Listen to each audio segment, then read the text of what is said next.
विश्व स्तर पर गेहूं बाजार में इस वक्त चुप्पी से बड़ा खेल चल रहा है। दाम नीचे हैं तो सप्लाई भरपूर है और इसी मौके का फायदा उठाने में कोई कसर नहीं छोड़ रहे हैं ब्राजील और चीन।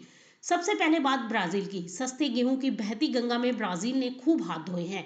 साल 2025 में ब्राजील का गेहूं आयात बढ़कर 68,94,000 टन पहुंच गया है, जो बीते एक दशक में सबसे ऊपरी स्तर है। दिसंबर में तो हालात ये रहे कि गेहूं के भाव मार्च 2020 के बाद सबसे निचले स्तर पर थे और ब्राजील ने एक ही महीने में करीब 6,99,000 टन गेहूं आयात कर लिया।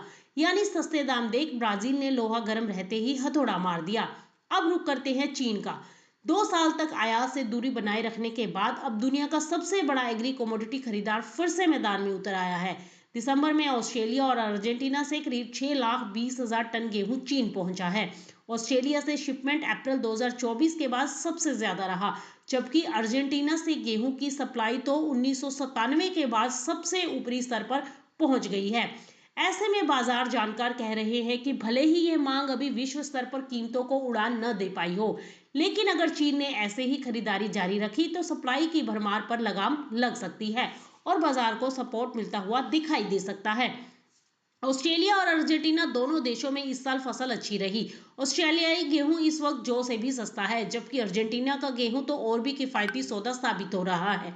यही वजह है कि जानकार मानते हैं कि कीमतें ऐसे ही रही तो साल के मध्य तक चीन को 50 से 60 लाख टन गेहूं की सप्लाई हो सकती है। हालांकि चीन भी जल्दबाजी के मूड में नहीं है।